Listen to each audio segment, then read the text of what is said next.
Welcome to the Boneyard with Steve Robertson. As always, I am your good friend and host, Steve Robertson. Just back from Biloxi. I'm back in Starkville. That's right. It's a wee hours of the morning. I promised you guys a show. You're getting a show. Yeah. It's what we do. This show always brought to you by Bulldog Burger Company. Longtime sponsors of the show. We love Bulldog Burger Company. That's one of the great things about being back in Starkville. I'm going to enjoy some Bulldog Burger Company here in the next couple of days. Not even sure what I'm going to get yet, but I'm going to get Bulldog Burger Company. I know that. I'm going to get those spring rolls as my appetizer because they make me better looking. True story. Trust the science. Bulldog Burger Company has 3 great locations to serve you: University Drive in Stark Vegas, Gloucester Street there in Tupelo, Lake Harper Drive in the Ridge and Flowood area. Find your own favorites. You know, that's the best thing about Bulldog Burger Company. If you're a newbie to Bulldog Burger Company, let me encourage you to get the Bulldog. Right? You can't go wrong with the Bulldog. Jacob Bain, our basketball writer, among other things, that's what he always gets. He says what works for him. So he sticks with the Bulldog. I like to branch out a little bit and walk on the wild side some. You may too. So find your own favorites. Maybe have the Smokehouse. Maybe have the Bryant, the Lauren, the Freshman 15. It's just great, right? I mean, that's the best thing about Bulldog Burger Company is they have something to fit every taste that you're going to experience in life. Again, 3 great locations to serve you: University Drive in Stark Vegas, Gloucester Street there in Tupelo, Lake Harper Drive in the Ridge and Flowood area. Be sure and let them know you heard about them on the Boneyard. Bulldog Burger Company, the place where people go to meet. M-E-A-T, if I can get it out. I walk right into the house, took care of the dogs, and now here we are. So I don't know how long we're going to go. Not going to do a top 10 list, but we will get to all of our sponsor reads in. But, first things first, right? Postseason basketball. Mississippi State 91-62 winners over the LSU Tigers. The season is now over for LSU. And I go back to that coaching search when we hired Chris Jans over Matt McMahon. And of course, there were some people telling you that we were still talking to him after we weren't. But the reality of it is Chris Jans has owned McMahon since he's had the job here at Mississippi State. Bulldogs now 21-11 and 8-10 in the SEC. But of course, this is an SEC win. Just doesn't count towards our regular season total. But Bulldogs, we didn't get a chance to watch the game. Kind of kept up with it as best we could on Press Row down in Biloxi. But Bulldogs with a 20-point advantage at the break, and it was really at that point, the game was for all intents and purposes over. It was just what the final score was going to be. State dominates the first half and the second half. Just a 9-point advantage in the second half, but there was really no drama in this game as Bulldogs rolled 91-62. Looking at their numbers. Remember Derek Fountain played at State? And he was a questionable talent here at State and kind of is there too, coming off the bench. He goes 16 minutes, no points for them. Jordan Sears with 20 to lead the Tigers, 7 of 17 from the floor. Also pulled down 4 rebounds and had 5 steals. So he was a factor in the ball game. But if you're LSU, you kind of got to think about, do we really like basketball? I mean, it's like I remember the glory days of the Maravich Assembly Center. It just seems like they're pretty far removed from that. Josh Hubbard just kind of went off. I don't know what it is about LSU, but they bring out the best in Josh Hubbard. Josh goes for 26 points. He was 9 of 19 from the floor. 6 of 12 from beyond the arc, made 2 free throws. That's probably the biggest surprise to me. That he didn't get to the line more. Says a little bit about their passive defense. Just 1 foul, too. 3 assists, 1 turnover, and Bulldogs, for the most part, took care of the basketball.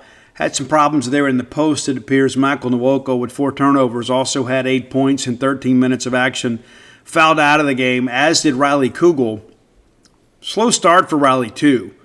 Just kind of keeping up with that. And he's one of those guys, too, who's kind of a rhythm shooter. Just 3 of 6 from the floor, 8 points in the ball game. R.J. Melendez, 7 out of 18 minutes of action, did knock down 1 3 Cam Matthews, had the big offensive game against Arkansas. Not so much tonight.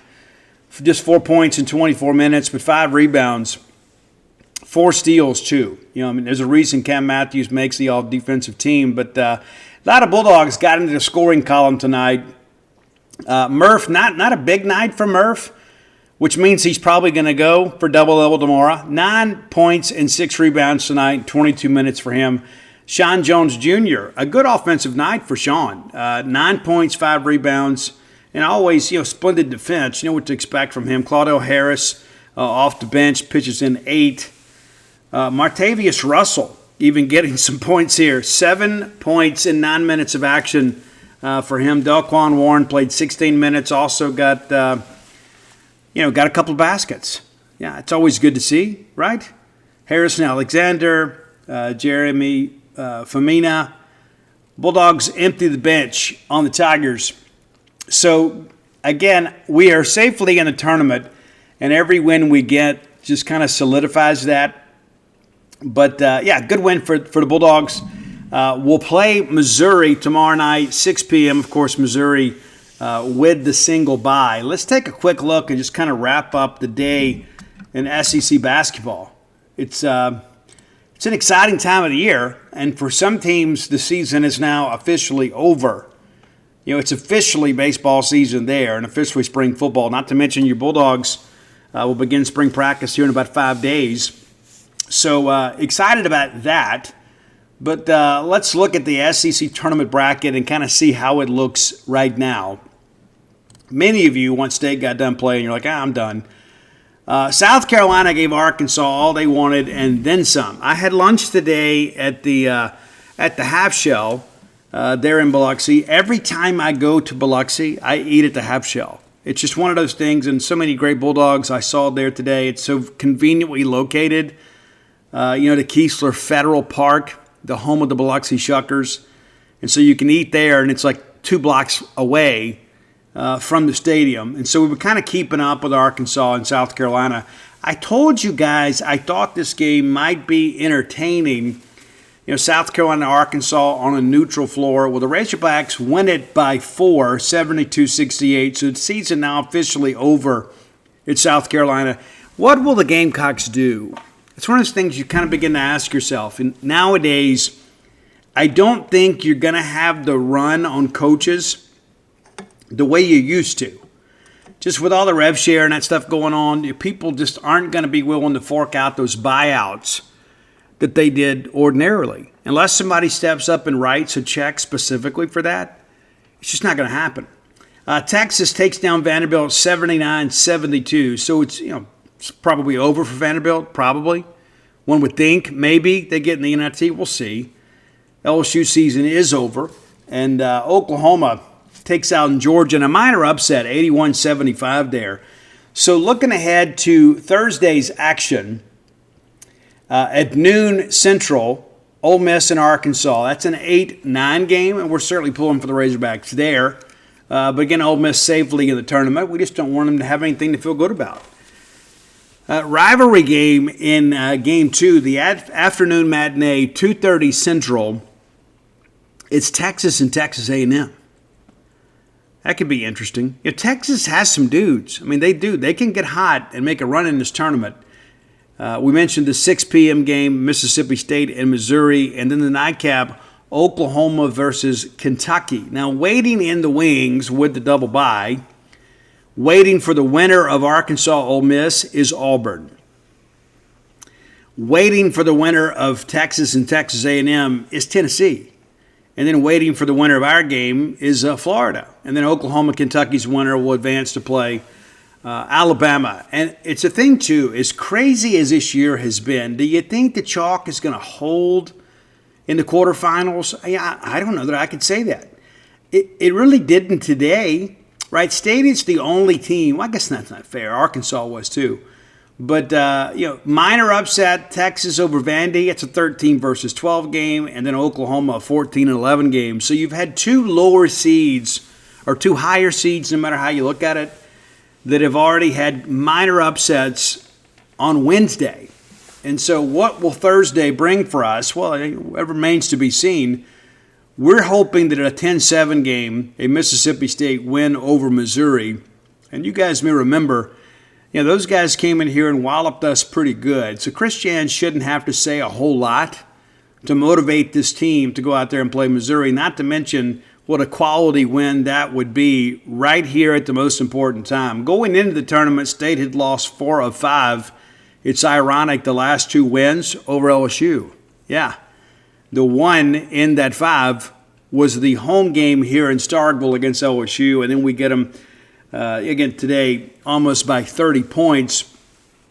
So clearly better than LSU, but can we tame this next group of Tigers? That kind of remains to be seen. Let's take a quick look and just see what's happened to Missouri since we played them.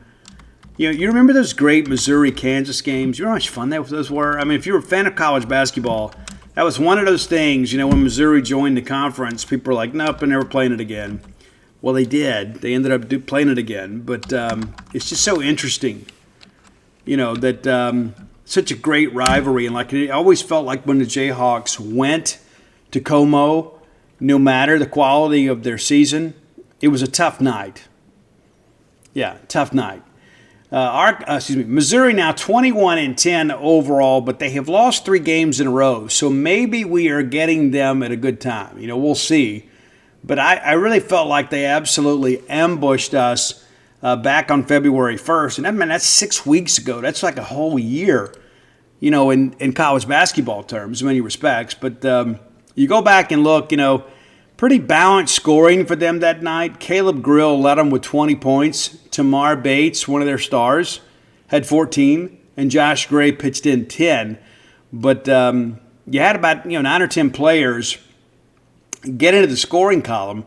39 rebounds for them and then 31 for us. We're going to go -8 against the team. It's probably going to be a loss. They shot it pretty well and got a ton of offensive glass work. And that was the difference in the game. Keyshawn Murphy went for 16 and Josh Hubbard for 24. But outside of that, not a lot of scoring to truly speak of. 46 points off the bench for them, just 20 for us. So they had some depth we talked about, but the lead only changed hands twice. It was pretty much Missouri kind of throughout. It was not a fun day. And it was a lot of people then like, we got to get out of this. Down 14 at the break.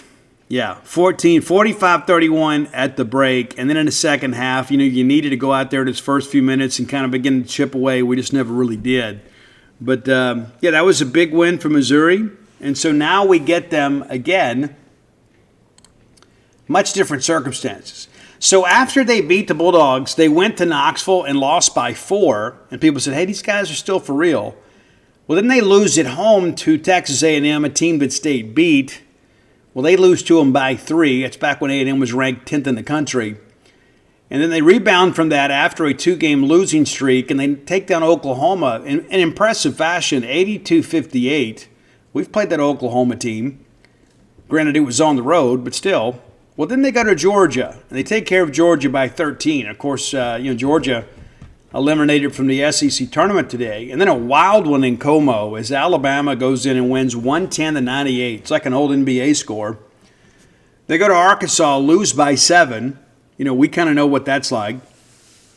They bounce back to beat South Carolina by 30 in Como. On the road at Vanderbilt, they lose by 4. Kind of sensing a theme here, right? And the big win in Starkville was big, but they have not been a good road team since then. They go to Oklahoma, they lose there by 8. They host Kentucky, who was 19 at the time, lose that game by 12. And so outside of that road trip to Vanderbilt that they lose in overtime, last 3 games have not been extremely competitive. And so now they'll take on us. And if we bring the effort that we bring, that we're capable of bringing, got a chance to win this game. Now what's interesting is Missouri is 3-8 away from Mizzou Arena. That's it, just 3-8. 18-2 at home. And of course, one of those 3 wins, came at Starkville. And so that's an important thing to understand. Was it just a bad day for us, or is it a bad matchup for us? It's one of those things that we'll find out, here in the next 24 hours. Pretty important, to say the least. But, we go back to, it's kind of looking at some of these road games. I mean, it's just, they lose at Auburn. Everybody loses at Auburn. They lose that one by 16. But, by and large, they get the dub at Gainesville by 1. That was a big game, too. It was earlier in the year. But try to prepare you guys back then. This Missouri team was certainly capable of beating Mississippi State, but I also believe that we're capable of beating them. Even though we lost that game by 17, I think we probably learned a little bit about kind of what they're doing and kind of what to expect, how they plan to attack us. A lot's changed since then with us and with them. Let's take a quick look at them, kind of what they've done in conference play rather than just kind of overall. Mark Mitchell has played all 18 games, averaging 14.7 points per game. Caleb Grill, who got us, 14.8. And it's just one of those crazy things, too. It's like when you look at teams like this, teams that have sustained success over the course of an SEC season, have a third scoring option, and that's been Tamar Bates for them, averaging right at 13 points a game. But, rebounding has been kind of a by committee approach here. That's one of those things you look at, too. Rebounding is a team activity. Josh Gray leads the team with 94 boards in SEC play. Mark Mitchell with 80. But there are several guys here with their plus 50. Caleb Grill with 79. Trent Pierce with 66. And so this is a team that gets on the glass. So we've got to find a way to compete on the glass. And this is where I think Murph's got to have a big game for us. I don't think there's any question about it. We're going to need Keyshawn Murphy to be at his best in order for us to beat Missouri. I think he's a bit of a matchup problem for them, too, because of his willingness to kind of get out and run the floor. But, I wanted to start with this. I was a little worried about the game because, not to say that I've lost faith in a team, but we've just kind of been in a funk. I think we all kind of see it for what it is. But one of the things that I think is really kind of beneath our fan base is to get out there and advocate for the firing of Chris Jans. I've seen some people do that. People are like, we need to fire Jans. We're going to move on from Jans.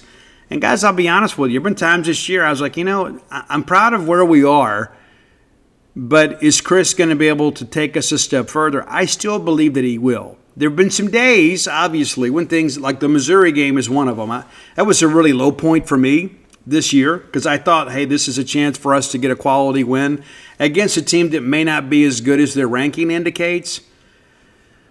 But they proved it, right?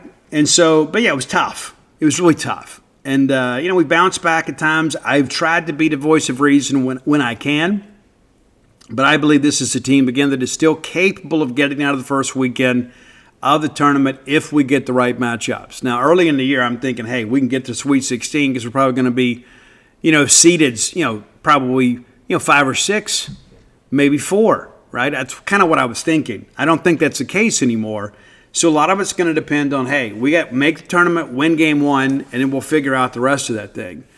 But with the league in which we play in, we are going to be a battle-tested team. There's not going to be a lot of teams out there, I don't think. They're going to be as physical as many of the teams that we have played, during the spring semester. I don't think there's any ifs, ands, or buts about that. There's not going to be a lot of Alabamas out there or Auburns. And I think that's one of the things to consider as we kind of move forward. Really, how good is the SEC? We think we know, but we're about to find out once we get into the tournament. And that's an important aspect of this. What does it all mean when you get into March Madness, when you get into the big dance? That's really where seasons are defined, including ours, right? And so if you find out, and people forget this, right? I just want to go back a little bit here, a little bit of a history lesson for those of you that maybe weren't around back then. You've heard about that 96 team. We didn't have Dante Jones the first semester. It's just kind of how it was, right? We didn't, and obviously he ended up being a first-round draft pick. The greatest team Mississippi State they put on the court, right? And then Damp, of course, is a first-round pick. Dante Jones, a first-round pick. It was a great draft. It was. But I don't think you guys remember, how that season went. A lot of people, kind of remember our run, but they don't always appreciate the fact, too, that, it wasn't great in many respects. We went 26-8 overall and 10-6 in SEC play. A little different time back then. And going into the tournament, we were 19th in the AP poll. But you're kind of looking back at this. If I can get our schedule pulled up here, it's always so. We have such a revisionist history about things at times. And I think this season, the 96 season, is probably just kind of proof positive that it's not always about the best team. It's about the team that plays the best down the stretch. And that was such a great run. It was so much fun for all of us that were alive back then. I remember when we advanced to the Final Four, Ani was just a babe, and I took him in my arms. I told my wife, I said, I want to be able to tell him one day that he was able to witness this. But, you go back and you look at this team. We get off to a 4-0 start, and then we lose at home to Arkansas Little Rock. Yeah, Arkansas Little Rock. Well then, and I was in attendance, and we beat Southern Miss there at Reed Green Coliseum in overtime. But we put together a 6-game winning streak, and then that kind of gets us into SEC play. We knocked off LSU in Florida to open up 2-0. And then we lose to Kentucky. We got absolutely smacked by Kentucky that year, 74-56. True. And then we lose our next home game to Alabama. An unranked Alabama team comes in here and gets us by 1. Well, we snap it against Ole Miss and then go up to Bud Walton Arena. We lose there. Then we lose to South Carolina, an unranked South Carolina team. So you start working through this and you've already got a handful of losses, and outside of that Kentucky team, they're unranked opponents. And again, it just kind of shows you the strength of the league. Well, then we kind of figure some things out. You knock off Tennessee, you knock off Georgia, you go to Auburn and beat them in overtime by 3. We get to Arkansas. We go to Oklahoma, non-conference game. When do you see that, right? Big 8 game in the middle of SEC play. We went to Oklahoma and we beat them. They were an unranked team, but it's still a quality win. And so, again, a 5-game winning streak. And that's the thing you look at here. It was really kind of a season of streaks for us. And the good thing for us is we put together a good streak late. And another thing that a lot of people forget, too. After that 5-game winning streak, it was snapped on the road at Ole Miss. We lose that game by 7 in the Tad Pad. Bounce back to beat LSU, and then we traveled to Bama, went over there. Then we lose at Vanderbilt. So it was not this, this dominant regular season. We get into SEC play, tournament play, and sweep through this bad boy. We take care of Auburn by 11, and then we get Georgia 86-68. And then we take down Kentucky to win at 84-73. But kind of what happened is once we got into postseason play, and Dante had some big moments, but once we got into SEC tournament play and in the postseason, it's like Dante Jones just hit a different level. You knew what you had in Darrell Wilson. You knew what you had in Eric Dampier. And this was a team, I think, that was really, really comfortable in their roles. Walters is a guy that could score a lot of points, too. We just didn't need him to. So we get into NCAA tournament play, and we take down Virginia Commonwealth. Now, the previous year in 95, we had lost to Ed O'Bannon and those guys from UCLA and prevented us, we were eliminated. Well, they get upset by Princeton, and then Princeton just did not have the horses to run with State. We win that game handily, 63-41. They kind of slowed the tempo down a little bit, but we pretty much did what we wanted to do. And then we get Ray Allen and the number 3 UConn Huskies, and we beat them by 5, and it felt like it was worse than that. They made a run late to kind of make it look a little more competitive, but it really felt like even in that game that we were in control and were really the better team. And then you get Damian Flint and Danny Fortson in the regional final in Rupp, And that's what all the pregame was about. Danny Fortson this and Danny Fortson that, and how he was just going to do what he wanted to against us. Well, State wins that game by 10. And then we get off to a good start in the Continental Airlines Arena against Syracuse, and they get in that zone, and we couldn't do anything. We ended up losing by 8. And I still believe, had we made it for the rematch against Kentucky, I would have liked our chances. But I just wanted to go back and talk about that because, again, as great as it wasn't like you saw this team making a run to the Final Four. Right? I mean, after we lose that game against Ole Miss, a lot of people think we'll be in the tournament, maybe we can get to the Sweet 16. That was kind of the hope. And then the bracket comes out, and there's UCLA right there again, right? And so I think many of us felt like, hey, we'll beat Virginia Commonwealth, and that'll probably be it. And then the Bruins get upset, and the next thing you know, we're in the Final Four. So crazy things happen in March. And so I think it's important to take things in their proper context. This Mississippi State team that went to the Final Four was really a dark horse in many respects. We kind of put it all together. What a great job by Richard Williams and his staff. We finished 19th in the final AP poll. Pretty nuts in that respect. But we were 9 in the preseason, so we were expected to be a really good team. But, we went weeks in SEC play as an unranked team. We dropped we were number 12 on January 8th. We dropped to 21st and then out of the polls for 3 straight weeks. We come back in at 25 and then lose, and then we're out again. So from January 22nd to February 26th, the final month of the regular season, we were ranked 1 week at 25 and ended up going to the Final Four. And so I'm not sitting here telling you that this Mississippi State team of 2025 is going to the Final Four. But some stranger things have happened. We have the pieces, much like we did. We don't have the dominant big man like we did with Damp. But it's a different game these days, and we have the pieces to make a real run at this thing. And all you can really do is worry about who's in front of you. And, let's go take care of Missouri, and we'll see what happens, right? All right, let's thank our friend Blair Chandler at closetheblair.com. Blair is my friend, your friend, our friend in the mortgage industry. If you're looking for a new home or to refinance your old home, maybe get a home equity line of credit, Blair is a guy to talk to, 24 years of experience. His phone number is 601-500-2344. Again, 601-500-2344. We've had several Boneyard listeners that have closed loans with Blair.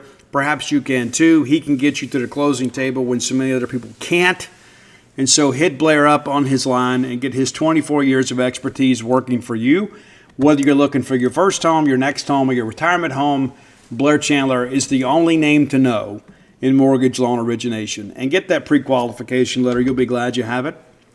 All right, as I mentioned, I'm just back from Biloxi. Bulldogs now on a 6-game winning streak. We'll take a few minutes here and we'll kind of break down game number 1 against Old Dominion. Wasn't a lot of highlights tonight, but we get the dub, right? And you're going to have to win a dirty game every once in a while. Bulldogs now 13-4. I really felt like best case for us, we'd go 15-2, but figured we'd probably go 14-3. I said, 15-2 would be great. I figured we'd split with Southern Miss, and then we drop a game out in Houston.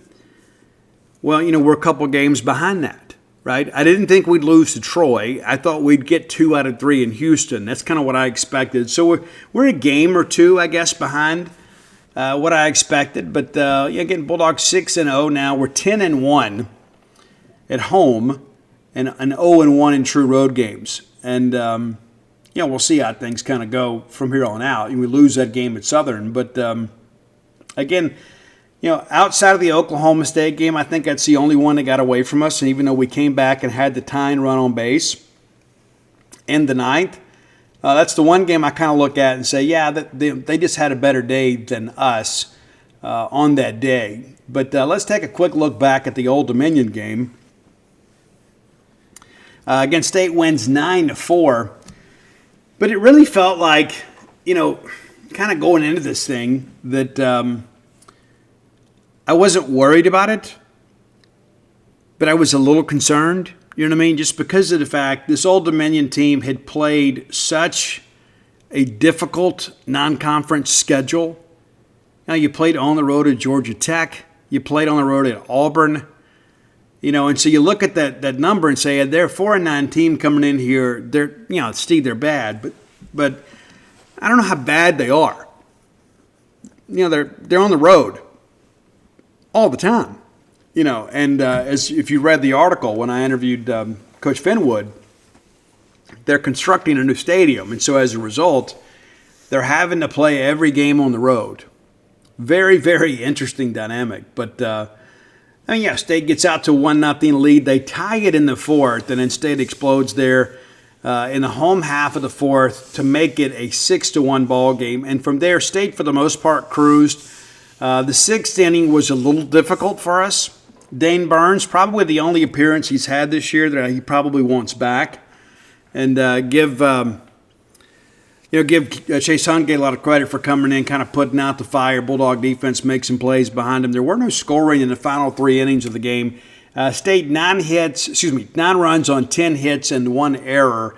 Old Dominion 4 runs on 7 hits. But Sawyer Reeves doing some nice things too.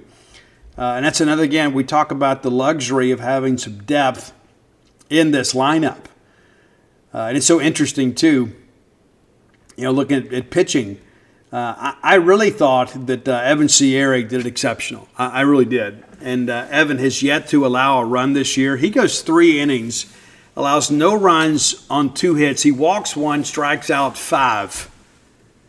That stat line is really good. And you look at his numbers this year. He's been a strike thrower for us, really has been. 46 pitches, and he's a guy that if we need this weekend, we could probably bring back.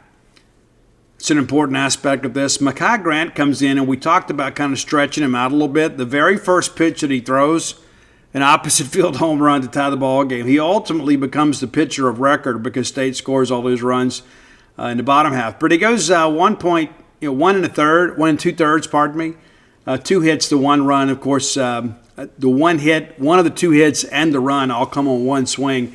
He did walk a couple, and then he bounces back and gets 4 punch-outs in the ball game. And again, this is a guy coming back from Tommy John, still kind of figuring things out a little bit. We know what an explosive arm he has. Just got to be a little less predictable. Dane Burns just goes 1/3 of an inning, 2 hits, 3 runs. And by the time a couple of those runs scored, he was in the dugout. But they were already on base when Hungate came in. Chase gives up the 1 hit, also a strikeout, and then rolled up that big double play there. It's only 20 pitches. So Dane's going to be a dude for us, but he just had a bad outing last night. And Luke Dotson, of course. Luke kind of stringing some things together here, right? I mean, you start looking at this, 1 inning pitched, perfect, right? A perfect inning. Gets a strikeout, and they credit him with a couple ground outs. The numbers are wrong here, right? He faced 3 hitters, and they have 2 strikeouts and 2 ground outs. So something's not right there. But, looking at Luke's last couple outings, and that's what's so interesting to me. This is a guy, we weren't exactly sure what his role was going to be, but, he's had a couple outings, too, a little bit shaky, I guess you could say. But against Oklahoma State, a perfect inning, no base runners. Against Queens, a perfect inning. Against Old Dominion, a perfect inning. So outside of a kind of a tough outing against Missouri State, it's been pretty good. He walked a couple guys against Missouri State. He kind of gets out of it, and we win that game 3-1. But, by and large, you look at what you've been able to get from Luke this year, and what is that, 6 appearances now? And 4 of those 6 have been perfect. Yeah, and so 5 1/3 innings, 2 hits, 1 run. The 1 run is earned, 3 walks, and of course 2 of those came in that first Missouri State appearance, and then 6 punch-outs. And so 1.69 ERA. So again, the strength of this pitching staff is going to be your bullpen, and we're continuing to kind of identify guys that can help us.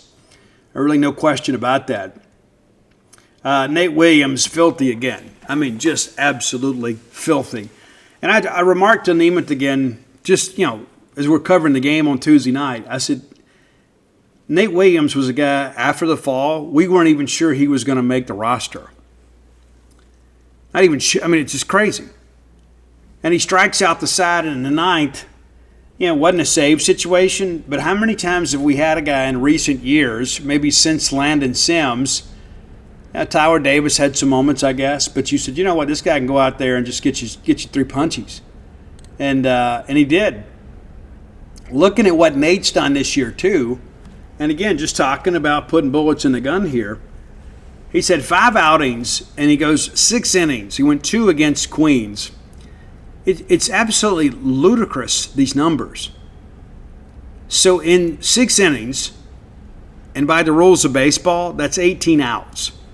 15 of those 18 have been strikeouts. It's nuts. In 4 of his 5 appearances, he has not allowed a hit. In 3 of 5 appearances, he hadn't allowed a base runner. He did walk a guy his first appearance, way back against Manhattan. He has not walked a hitter in his last 4 appearances. And so, again, we talk about having a bona fide closer. You're talking about a guy to go out there and make some things happen for us. Nate's been outstanding. Absolutely. Even in the loss against Arizona, he goes out there and goes 1 innings and throws 13 pitches, guys, and gets 3 outs. And 2 of those are strikeouts. Really, really good numbers. And again, the bullpen it's almost an embarrassment of riches. It's almost like, hey, we just want to go ahead, let's get 4 or 5 from our starter and we'll turn it over and we'll figure it out. Hitting numbers for the Tuesday night game against Old Dominion. Sawyer Reeves does draw the start and leads off. He goes 1 for 4 with a run scored and a couple RBIs and 1 strikeout. Thought he had some really good at-bats. Bryce Chance goes 0 for, but reaches on an error, I guess, and then has a walk, scores a couple of runs. Ace Reese goes 2 for 3. Noah Sullivan 1 for 4, but also walked a time. Hunter Hines goes 1 for 3 and has a walk, and he had a big double there in the gap. But I don't remember who it was. Somebody said on Twitter, and I agree with this, the at-bat that he had late against Old Dominion where he battled and fouled off payoff pitches over and over and over and ultimately walked, to me shows that Hunter is seeing the baseball a lot better. Aaron Downs goes 2 for 5, a couple runs scored for him. Nolan Stevens goes 1 for 2, also picks up a walk. Gatlin Sanders, it's just like Gatlin's stat line's always going to be 1 for 3. And again, it's so interesting that State has started 4 different second basemen. They're all a little bit different. And Gatlin may be our most solid second baseman. And what I mean by that is he's going to make the routine play. And he's going to give you a good at-bat and probably get on base 1 to 2 times a game. Joe Powell started the game, goes 0 for 1 in the game, also did have a pass ball, and then ultimately Ross Highfield takes over. Ross goes 1 for 2 in the game. And so it's just an interesting dynamic. But, a lot of extra base hits in this ball game. Sawyer with a double, Ace with a double, Noah Sullivan, Hunter Hines, Aaron Downs, Gatlin Sanders. That's always great, right? Gat Sanders also has a sac bunt. Hunter Hines with a sac fly, so even a productive out there. And another stolen base. Yeah, and then the caught stealing on Ross Highfield was ridiculous, man. Like, the replay was so bad. Like, his chest is on the bag when they tag him on a leg. It's just ridiculous. What's the point even having replay? And I'll be honest with you, because to me the most important thing is for us to win. If we're going to go down there and they're going to have this rag tackle operation when it comes to a broadcast and they can't get really good video footage for reviews, we don't need to go down there. I love going to Biloxi, but it's not worth the loss. Not to me, especially in the midweek. We talked about Nick Supposio being their starter. He has a decent outing. Goes 2 2/3, 3 hits, gives up a run, 1 strikeout. Did have the 1 hit by pitch. But, we got to Cole Lanford, put up 3 runs on him. But we scored against everybody they rolled out there except for the final 2 guys when the game was already in hand. And so, again, Bulldogs take care of business. And, again, 16 strikeouts for your staff. That will typically get it done. You start talking about keys to victory. typically when you get double-digit strikeouts and double-digit hits, you got a good chance of winning that ball game if you play clean, and we did for the most part. So that's your Bulldog wrap-up of the Old Dominion game. So the Game 2 recap brought to you, as you guys are well aware. We have a new sponsor, and getting some good feedback about this too. Colito Guitars, a company owned and operated by Mississippi State folks down in Lake Jackson, Texas. They sell electric, acoustic, and classical guitars. They're known for high-quality instruments, exemplary customer service, and their expertise. It doesn't matter if you're a new player, an old player, or a professional player. They have an instrument that fits you. Colito Guitar does a complete setup and inspection of every guitar in their shop before shipping. And it's one of those things, too, if you have a problem, you just call them.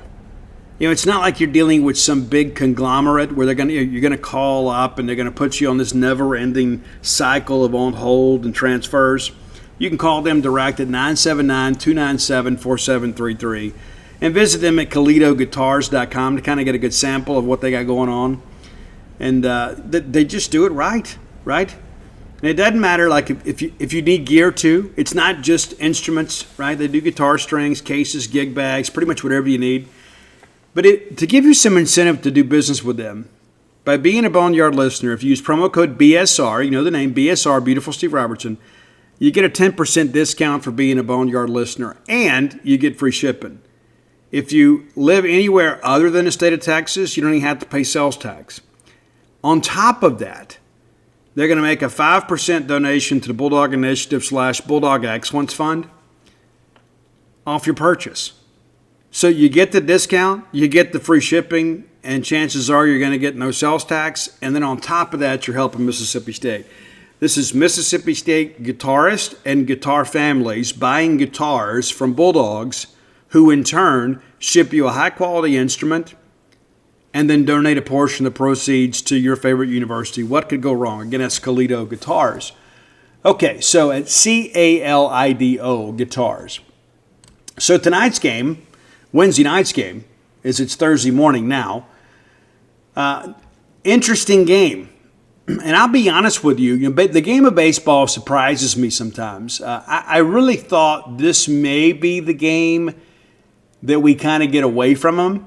It's not at all what happened.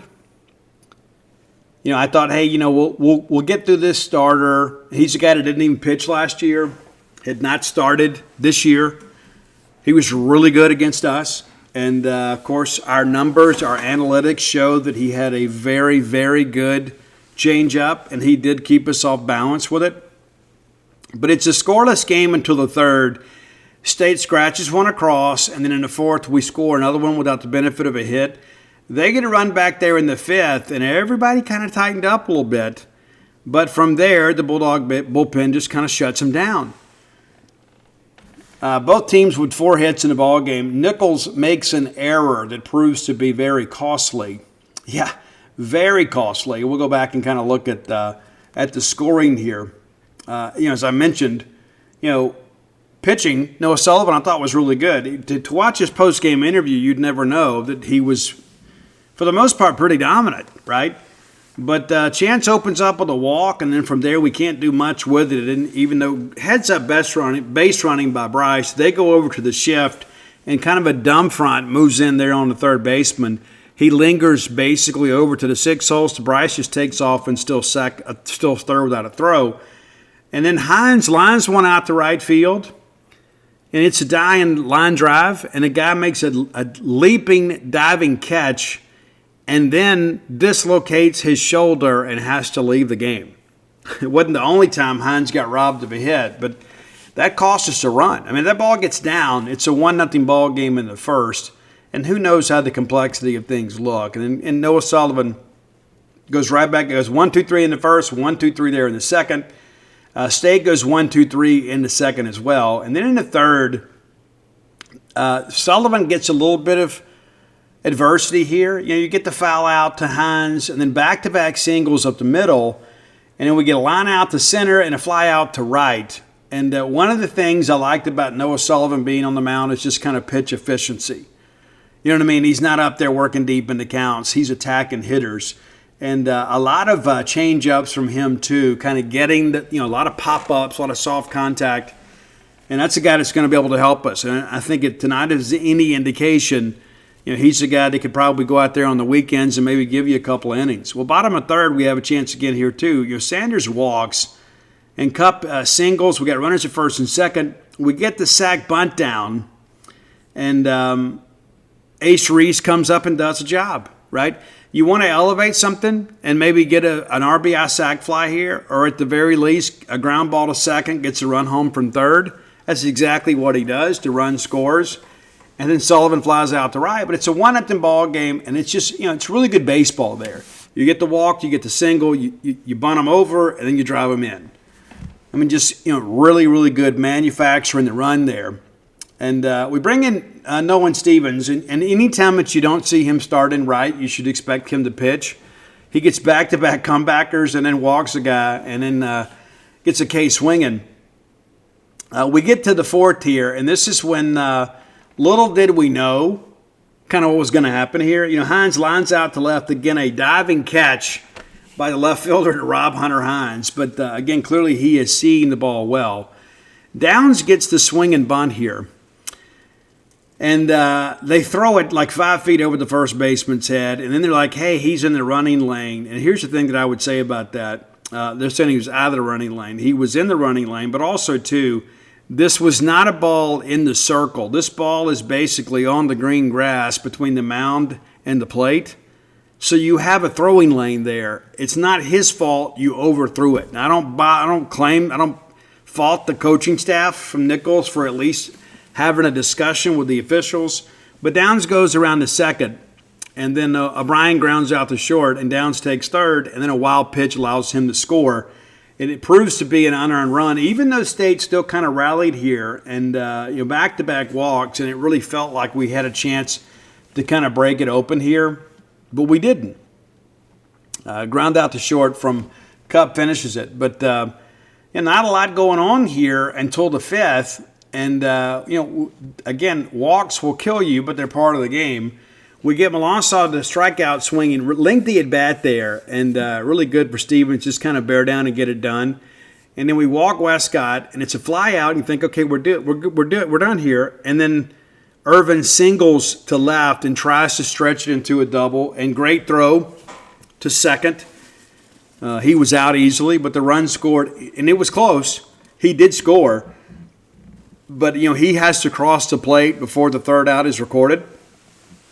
And it looked like the runner was kind of loafing a little bit. We nearly got it. But anyway, guys, that capped the scoring. I mean, think about that for a second. And it was really interesting the rest of the way. There wasn't a lot of offense, but there was a lot of good defense, a lot of good pitching here. And Kevin Monell comes in,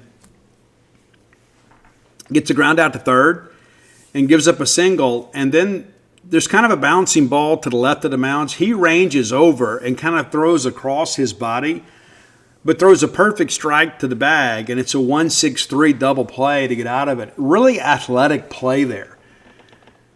It's a little different after that. But, Michael O'Brien with a 2-out triple, felt like we had a chance there, and we bring Garrick Fry in, and they end up making a pitching change on a 2-2 count. And the ball looked to be a little bit up, but probably too close to take there. We get punched out, and that's the end of the scoring opportunity there. And then, man, Monell absolutely smacks this kid in the head. I mean, I'm surprised he stayed in the game. It took him a minute. He's a little bit woozy, but, man, being there and hearing it live, it was pretty sick. It was. But we kind of convolute things, walk the next guy. So we got problems, and they're trying to get a bunt down, and they bunt it line drive basically to Hines. And then we maybe had a double play here. You get the ball to Gatwin Sanders, and it looked like he rushed it a little bit, bobbled it, and so we could only get the force at second. We didn't even attempt to throw to first.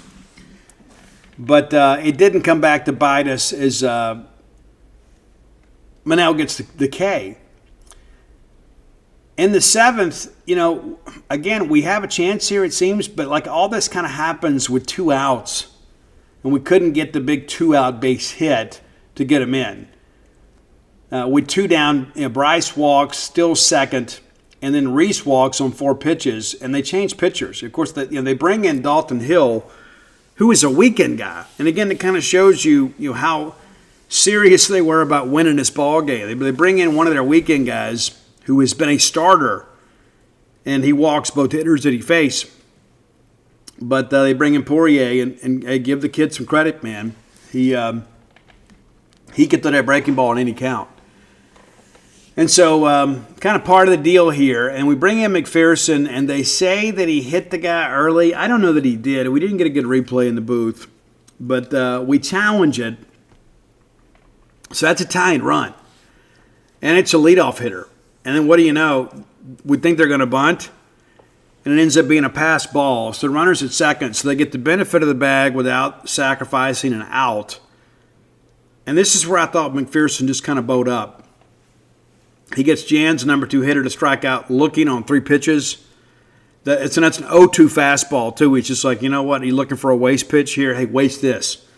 And then Calera strikes out swinging, and then we get to fly out to left. And it really felt like then the game was in hand, even though it was just a one-run deal.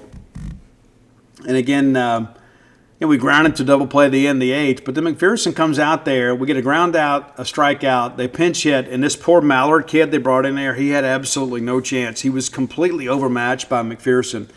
And I think really that's the story of this game is as uneventful as it was on an offensive standpoint. It just reinforces our belief this bullpen's going to be capable of holding leads for us.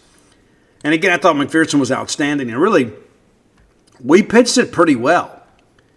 There were a couple things here and there, but by and large, really good job. Noah Sullivan goes 3 innings pitched, 2 hits, no runs, 2 Ks, no walks, also no hit by pitches, and just 35 pitches. So very efficient.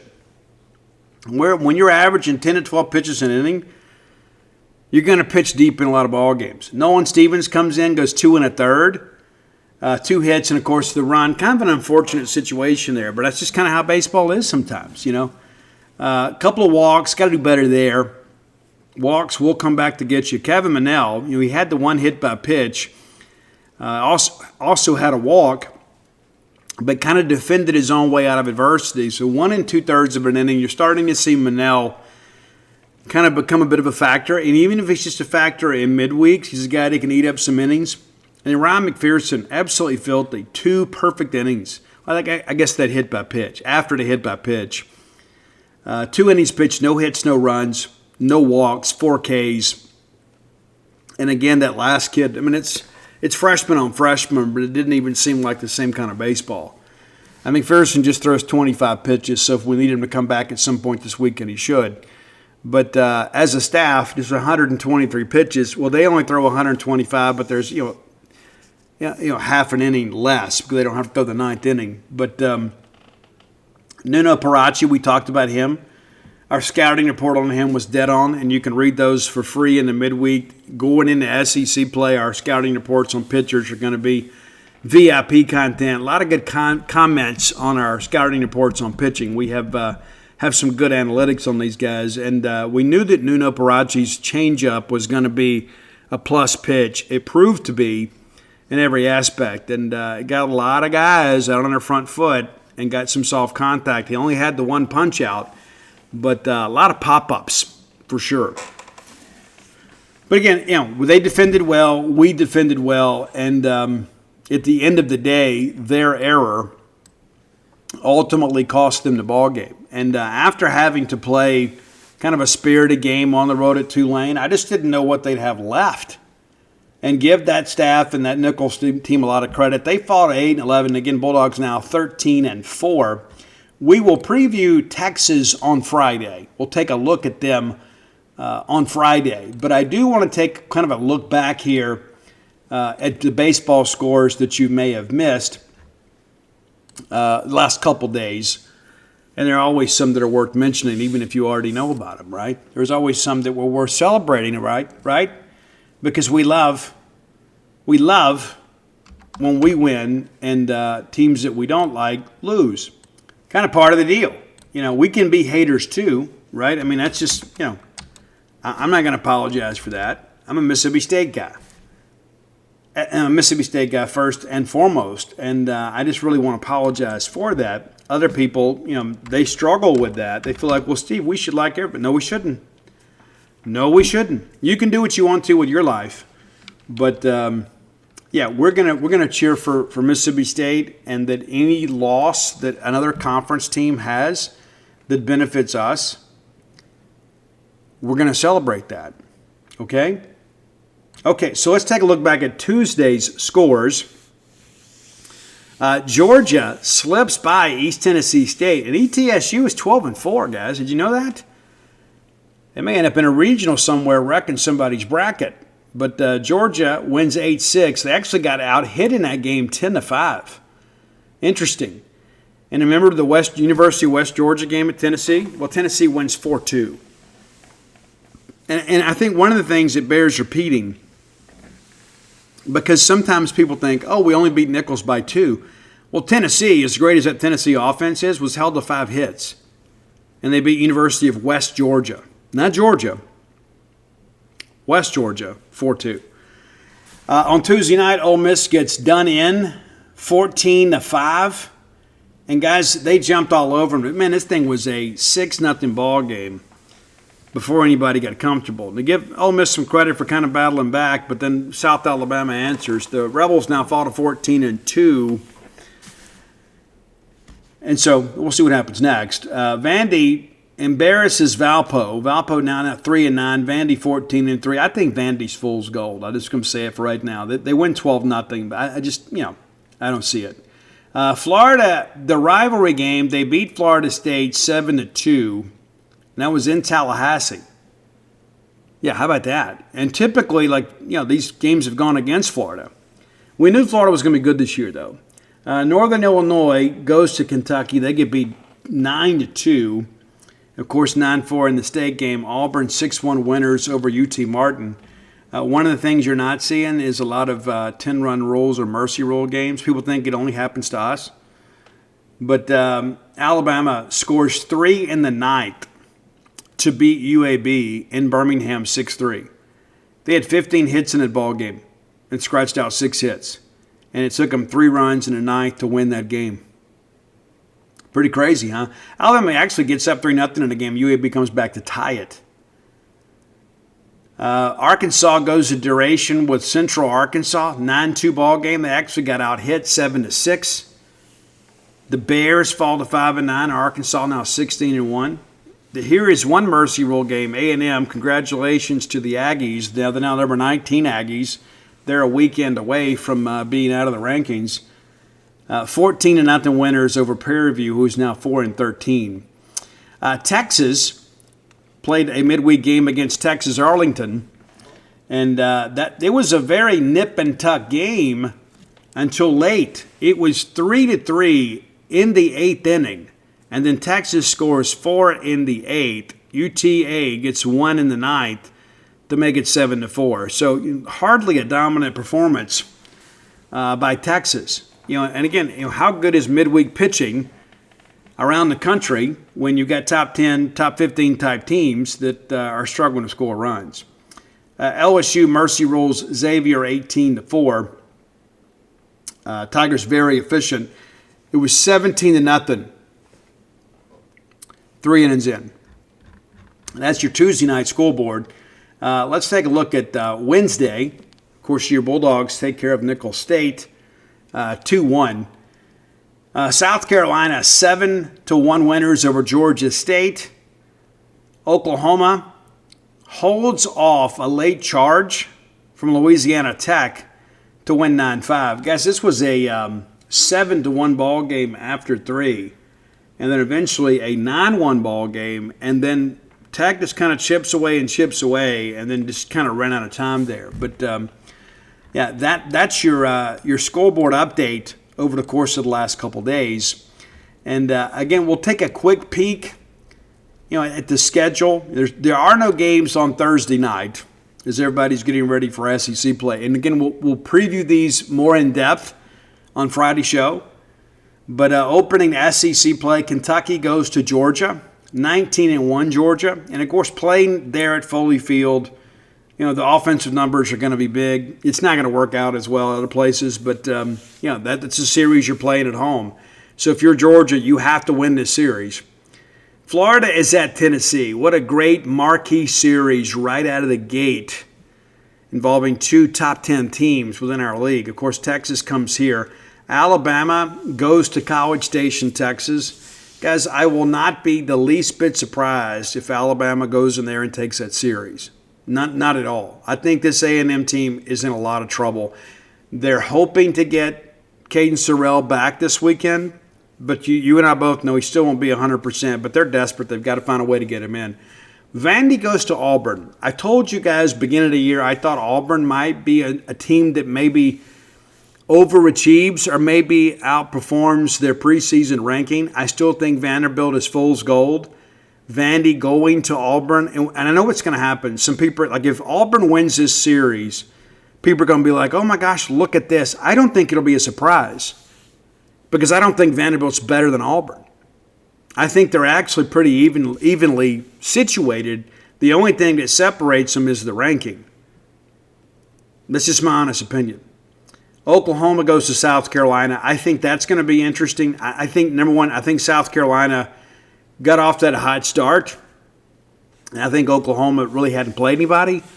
But that could be interesting at Founders. And then Arkansas goes to Ole Miss. Man, what a tough opening weekend for both of those teams. And, of course, Missouri goes to LSU. So, again, LSU will certainly be number one again next week. I don't think there's any question about it. But we'll get deeper into that as we get into Friday's show. But, a lot of fun things to talk about. No ifs, ands, or buts about that. All right, next segment of the show brought to you by Campus Bookmart, a Starkvillian institution. If you're looking for Mississippi State merchandise, look no further than Campus Bookmart. They have the best selection of Mississippi State merchandise in the known universe.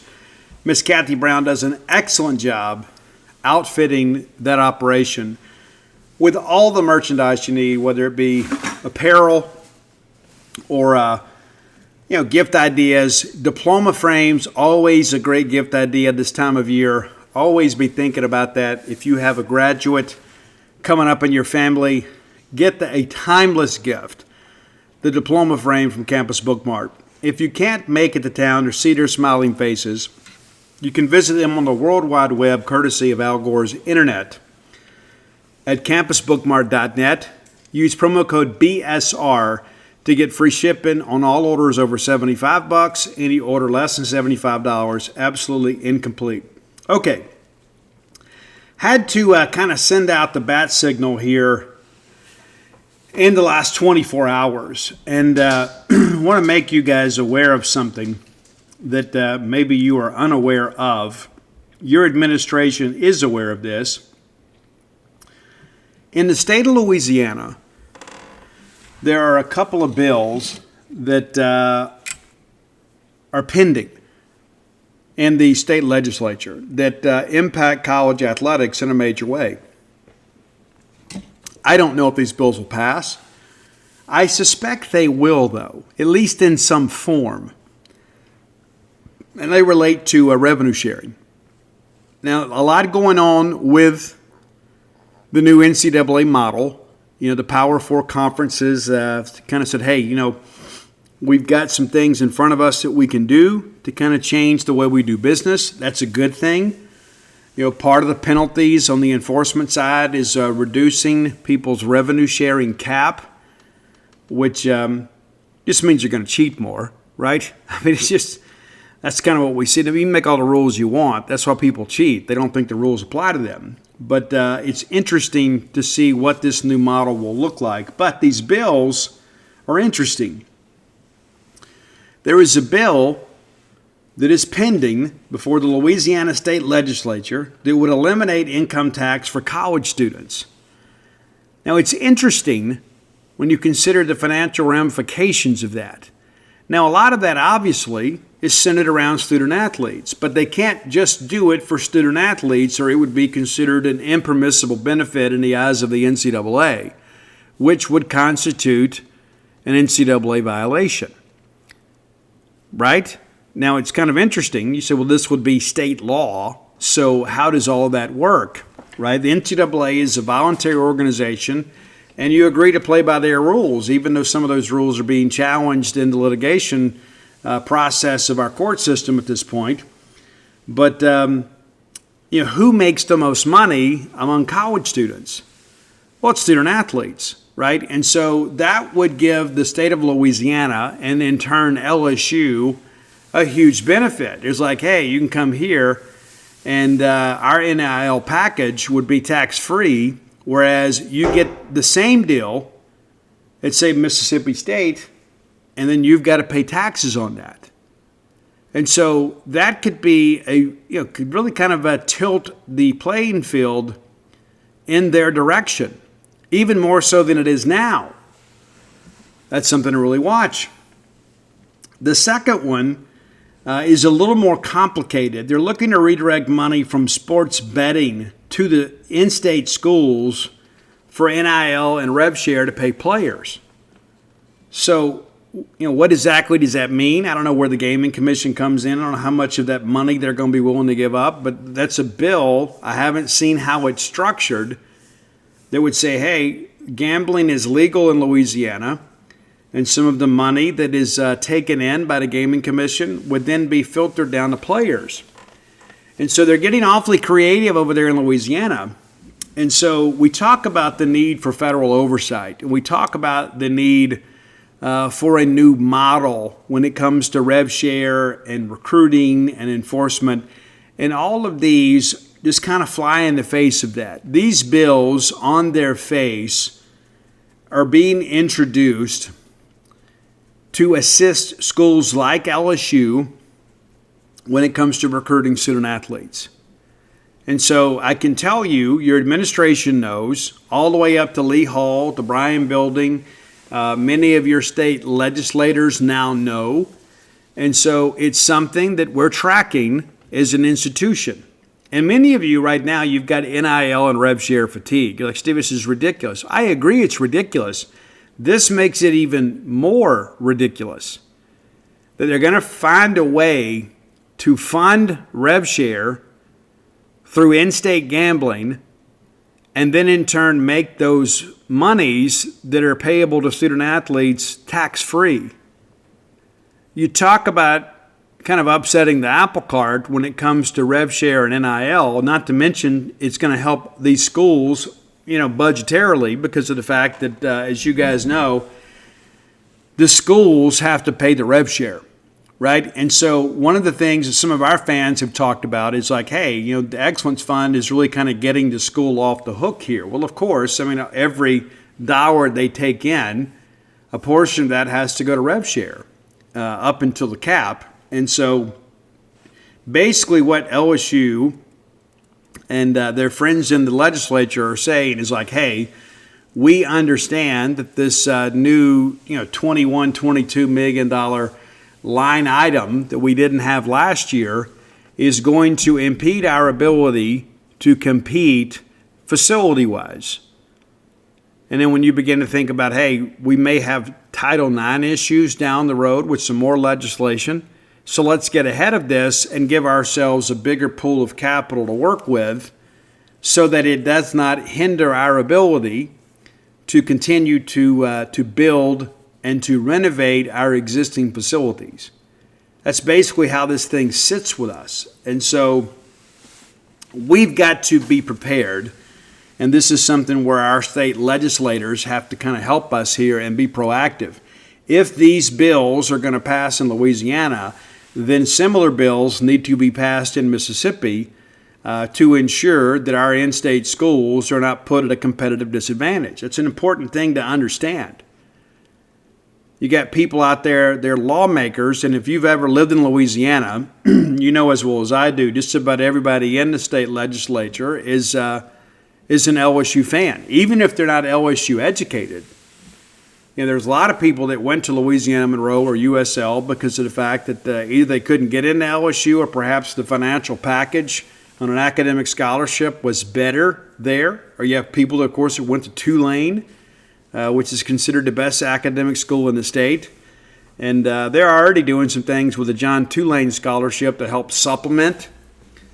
I don't know if you know a lot about all that, but it's important to understand that there are wheels in motion out there that maybe are not on your radar that should be. And I think that's where this show is so incredibly important, because we can sit around and recap games and talk about players and we talk about recruiting, but sometimes we've got to talk about the uncomfortable stuff, the stuff that is really, really important that could impede our ability to compete long term in the Southeastern Conference. And you better believe if these bills are pending in Louisiana, it's just a matter of time before they're pending in Texas and pending in Florida or pending in Georgia. So we cannot play catch up. We have got to be progressive. And I would like to commend our state legislators, because when it got time to do NIL, Mississippi was one of the first states to pass the law. And then we were one of the first states to amend the law to make it a little less restrictive, to enable the schools to even make NIL deals and make high school athletes, once they've committed, eligible to accept an NIL deal from, let's say, a Mississippi State or an Ole Miss business or donor. That's something that doesn't always exist. And so I think we have some progressive thinking people in the state legislature that are both State and Ole Miss fans. It used to be very one-sided. It's not so much that way anymore. But I think these folks will need to act. And so what I would encourage you to do is to email or call or text your state representative and say, hey, we don't need State and Ole Miss falling behind LSU when it comes to this revenue sharing thing. We need to be able to be competitive when it comes to facility management and renovation and construction. And so if this is going to be permissible in Louisiana, it needs to be permissible in Mississippi. Now, the flip side of it is what does this do to revenue for the state? How much of your tax bill for the state of Louisiana actually comes from college students? I mean, how many of those college students are actually paying taxes? I would suspect many of them are getting refunds, right? And so I don't know if that erodes, your operating capital as a state. I don't think there's going to be one less bridge built in Louisiana because they waive income tax for college students. And then, where do you draw the line there? Does it count for grad students too? Is it one of those things where as long as you stay in school, you don't have to pay income tax? Of course, there's some rumors out there that some people want to just abolish the income tax completely. I'm a firm believer. I don't want to get too political. I think the income tax is a discriminatory tax in the first place. And I think it's so ridiculous that, and you've seen the videos and the memes out there on social media, that you tax me when I make the money, and then you tax me on top of that when I spend the money. And then if I take that money and I decide to build something or invest something, then I'm taxed on that too. There's a lot to it. And we are a very overtaxed population. And so if they eliminate income tax for students, it could be something that requires some due diligence on behalf of our state legislators to ensure that, number one, the state remains in good financial housekeeping, but also, two, that we are not put at a competitive disadvantage with schools within our own conference and within our own recruiting footprint. That's important to understand. And I think you guys need to know these things. That's part of my job, is to not just to be here to entertain, but to educate and inform. And this is something that hit my radar, and I immediately notified people within our framework of administration to ensure that they were aware. Some were, some were not. And so, again, all this is relatively new, but I think it's important that you know and that you are aware because of the fact that it could be one of those things you wake up one day and all of a sudden these bills have become law. And maybe perhaps you think, hey, why are we being reactive here? Well, I can assure you, long before these bills are voted on, our people will have a chance to respond and do what they feel is best, not only for the student athletes in Mississippi, but Mississippi as a whole. Always important for you to know these things. Final segment of the show brought to you by the Stark Vegas Clubhouse, the best place to stay in the Golden Triangle. I encourage you, if you haven't done so, check out their Facebook page. You can just Google Stark Vegas Clubhouse. It'll pop up for you, and you'll have the ability to peruse all the amenities available to you and your guests when you stay there. 6 bedrooms, 2, soon to be 3 baths, the full-service kitchen, the wet bar, that great back porch area, the fire pit area, plenty of room to congregate, but also to plenty of room to kind of retreat and have a bit of privacy when it's time to kind of go to bed. I like to have a little peace and quiet when I go to bed. I know you guys do as well. We have stayed there. I can speak to you from personal experience what a great place it is. Kind of off the beaten path a little bit, out past the Highlands, just 5 minutes away from the Mississippi State campus. So if you're coming to town for a ball game weekend or a ball game midweek event, you are going to be pleasantly surprised at how close this is to campus, but far enough off of 182 where you have some peace and quiet. Just a couple of neighbors out there. We don't need you throwing a rager, but also, too, we want you to have some peace and quiet. Also, plenty of parking out there as well. That's important to understand. Now, when you Google the Stark Vegas Clubhouse, the Facebook page comes up, but also some booking options. You can book through Airbnb or VRBO if you choose. But if you want to save some money, book through the Evolve website. And why wouldn't you, right? You got a promo code for this one. Book through Evolve, a promo code BSR10. That's beautiful Steve Robertson and the number 10 to get 10% off your stay. The Stark Vegas Clubhouse, the best place to stay in the Golden Triangle. All right, final segment here. One of the things that I wanted to talk about, you kind of, bulldog to bulldog here. I think it's important for us to be honest with each other. Is I think we have to kind of decide kind of what fan base we want to be. And there are some things that happen with us that make me very proud. And some of that is the attendance for softball this past week. And you guys know we set records with soccer this year. Of course, an incredible year. But when you look at kind of what's happening with softball, and listen, we can be front runners at times, especially with women's sports. And I don't know that that's the best of things. But when we're winning, we absolutely turn out. And I think it's so incredible to think about kind of what's happening with softball. We lost on Wednesday, and that's unfortunate, especially after the big weekend. But the Bulldogs now 22-4 overall and 3-0 in the conference. We lose to Middle Tennessee State today. We're just kind of cruising along there, up 2-0, and we give up a 2-run shot and then ultimately lose 3-2. And we'll go right back to work on Friday at Tuscaloosa, number 25 Alabama. We'll have a 3-game series over there. But you look at some of these losses, and it's so interesting too. Like, you lose to Middle after sweeping number 18 Auburn, and maybe our heads were in the cloud a little bit. But earlier this year, we lost 5-0 to Northwestern State. Did you know that? You probably didn't, but we did. We lost over in Huntsville to Jacksonville State back in February, 3-0. Were you aware of that? Probably not, But you go back and you look at some of these losses, and again, I think it just kind of speaks to how competitive softball is being these days. You can't take any of these things for granted. We beat Texas Tech out there; they're a great pitcher, and then we lose to Duke the next day, 8-0. And what's interesting, in 3 and 4 of these losses, we've been swept. And there's always going to be a pitcher that has a great day. But I wanted to commend our fans that turned out and were a part of these incredible crowds against Auburn. And I think it's important, again, to kind of recognize that we have some fans that just kind of cheer for the logo, right? That if Mississippi State is playing, we're going to be there and we're going to support them.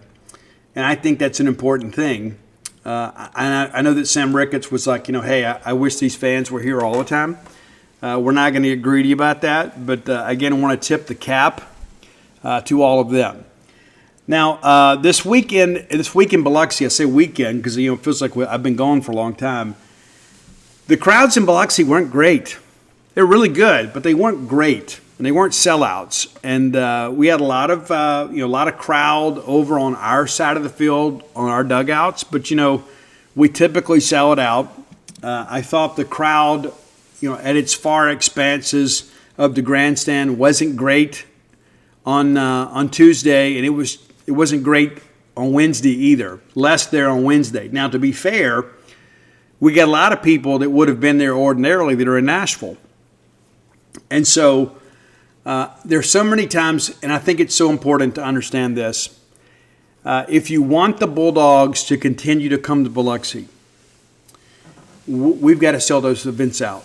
We do. We have to make it worth everybody's while to continue to go down there. Because, again, you got to think about it. What an imposition it is. Number one, it's spring break, right? And so we're going to go down and play in front of partisan crowds and really in an unfamiliar ballpark. But we need you to be there.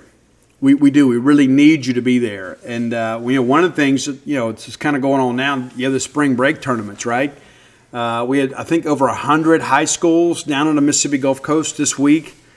Ran into many of you at gas stations and restaurants around there that weren't going to the state games, but you had kids playing at these high school tournaments. And so maybe that's something that we think about as far as scheduling. And it's important to understand, too, a lot of that is at the mercy of the Shuckers. They're just kind of getting ready to play. They're just kind of getting this thing up and moving again.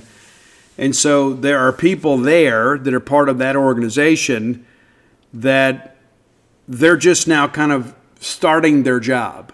Spring training's just kind of getting going for a lot of teams. And so as a result, it's not like we can play these games just whenever we want to. We have to kind of coordinate that with them. I have often kind of questioned the wisdom of playing the 2 midweek games the week that we open SEC play. And so that's something that has to be considered. I have had some people tell me that if we go there next year, it'll be a 1-game deal. I've had some other people that say we're not going back next year. I don't think any of those decisions have been made. But I can tell you, I don't think it helps matters when we've got a 75% crowd there. Now you could say, you know what, Steve, it's better than we'd have in Starkville Tuesday and Wednesday, and that's probably true too. But the thing that I think about is being that young kid in South Mississippi and what a big deal it was that Mississippi State was going to the trouble to come play a game near me. And I felt a sense of obligation to go. Even as a young kid, I would find a way to go. I'd go rake leaves or whatever. I'd hitch a ride with a neighbor and his dad and go to the games because, hey, my team was coming down here to give me the opportunity to go see my team. And so, again, I felt it was my duty and responsibility. And if I didn't go see them then, I wasn't going to get a chance to see them because we just didn't make it to Starkville. When I was a kid, anything past Jackson, Mississippi felt like a foreign country. It was a much different day and time back then. Where a lot of 2-lane roads out there, on the way to Starkville. And so it was an imposition to get there. So when the Bulldogs came to Jackson or came to Hattiesburg, we felt a sense of obligation to go because of the efforts they were making to bring the show and to bring the maroon and white circus to us instead of us having to make the commitment to go all the way to Starkville. And so I'm not trying to make you feel guilty, and there's some people that always say, well, Steve says it's a fan's fault. That's not what I'm saying. I'm just telling you we can play these games in Starkville. We can.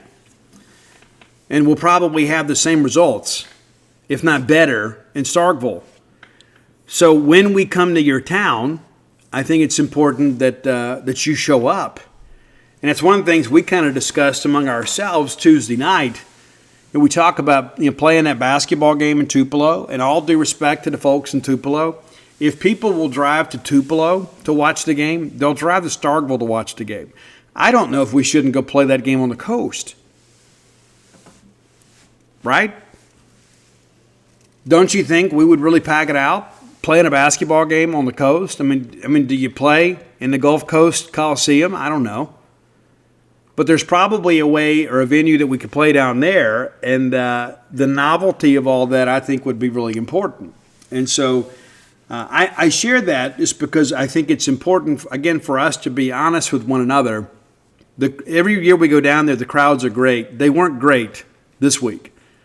And I'm not going to make excuses for people, but I do know that many of our Madison County Central Mississippi Bulldogs had a decision to make, and they're like, hey, we're going to go to Nashville this time, and we'll catch the Bulldogs next time. We got plenty of chances to see them. We wanted to go to Nashville and cheer them on, and I'm happy that any of our fans go to support our teams. Always, always, always very supportive of that. But for you Gulf Coast folks, and we love you, we do, we need you to turn out at these games, because I know what's going to happen. Like if we go next year and there's like diminishing returns, then maybe they'll just decide not to do it again. And so it's like everything else. I mean, if you want it to continue, you have to support it, right? It's just, it doesn't matter if it's 80s rock or the Bulldogs coming to your town.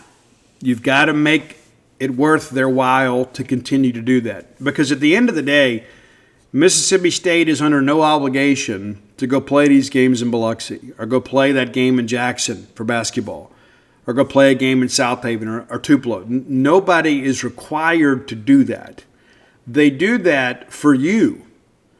They certainly don't do it for themselves, to go play in an unfamiliar arena, even though it's going to be a partisan crowd in favor of Mississippi State.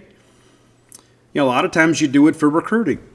I mean, you think about this. I mean, you go down there and you play these. And we saw a bunch of high school kids and, middle school kids at the ballpark these last couple of days, and maybe some of those kids, only time in their lives they've seen Mississippi State play a live game. I think it's important to understand. Also, too, tonight on my travels back, Mississippi State picked up a new baseball commitment, and we'll have more information tomorrow. Patrick Spencer Jr.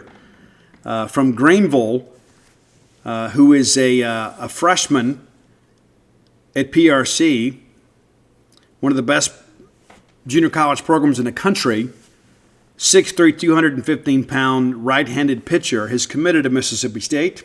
And so we'll catch up with him tomorrow or Thursday. It's already almost 3 o'clock in the morning here. So later today, we will do our best to have a feature with him and kind of let you kind of get to know him a little bit better. And so we look forward to that. And, of course, let's be mindful. And tomorrow evening, Mississippi State's second-round action of the SEC tournament. Again, are we capable of winning this game? You better believe it. We are capable of winning this game. And if you do, I think you probably have done all you can do or probably hope to do in the SEC tournament. And we needed to get this win. Again, I still thought we'd be in, even if we lost to LSU, but it's a good thing we don't have to worry about that anymore. I think we can now breathe easily knowing that both the men and the women are going to be in the NCAA tournament. And, again, that's only happened a handful of times in our school's history. So I think it's important for us to kind of understand and appreciate that aspect of things and understand that we do have a lot to cheer about. There's a lot of things out there that a lot of people out there want to drag you down and say, man, nothing good ever happens. It's just not true. It's just not true. And huge baseball weekend this weekend. I'm certain there will be a change in schedule. I think we're good for Friday and may end up playing a doubleheader on Sunday. That's not official. That's just kind of my opinion based on some conversations that I've had. And I expect that decision to be made today, at some point today. I think they'll put that out there. They may wait to do it as late as Friday, but it seems like every time that the administration decides to put it out there early so you guys can plan, things change. And it's like, well, now the sun's shining. We could have played, And so we want to make sure that we pack it out. And I asked Lamonis how important it was for you guys to be there. And he goes, we need to pack this thing out. Got a great opponent coming in Texas.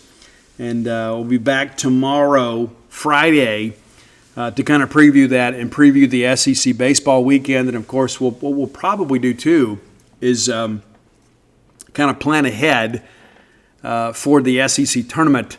We'll get through tomorrow night and kind of see how things work. And my hope is that we're still playing basketball on Friday. But so for those of you in the event that we get eliminated on Thursday, on your way back from Nashville, just go ahead and stop in Starkville and spend the weekend with us, and we'll get ready to play some SEC baseball. If you hadn't done so, go to DutyNobleBook.com. You get signed copies of The Dude and all my sports titles there. That's Flim Flam, Stark Villains, Alpha Dogs, Dog Pile, and the personal memoir, When the Bottom Falls. And all those books can be signed and or personalized. Signing is quicker. Personalization takes a little while because I have to kind of catch up with them. And this time of year, it's very difficult to do that. We have some book signings coming up soon, and also some other book announcements that we'll make sooner rather than later. And if you haven't, come float with us at True Rest Float Spa of Starkville, 662-268-7601. If you're a person that suffers with chronic anxiety or pain, or you just need a break, we may be able to help you. Contact my lovely wife, Dana. She can answer all your questions and walk you through all the necessary, instructions you need to come float. And it's a little more complicated than you may think. There's a waiver to sign and all that good stuff, and there's some things that you need to know about floating before you get in the pod. But I can't wait to float. I will be floating today. A lot of travel here as of late, a lot of windshield time, a lot of time in the car seat. So I need to go float and allow myself to relax a little bit in advance of this SEC opening weekend against Texas. Hey, until next time, let's all live our lives in a way we make more friends than enemies, and people can see a difference in the way we live.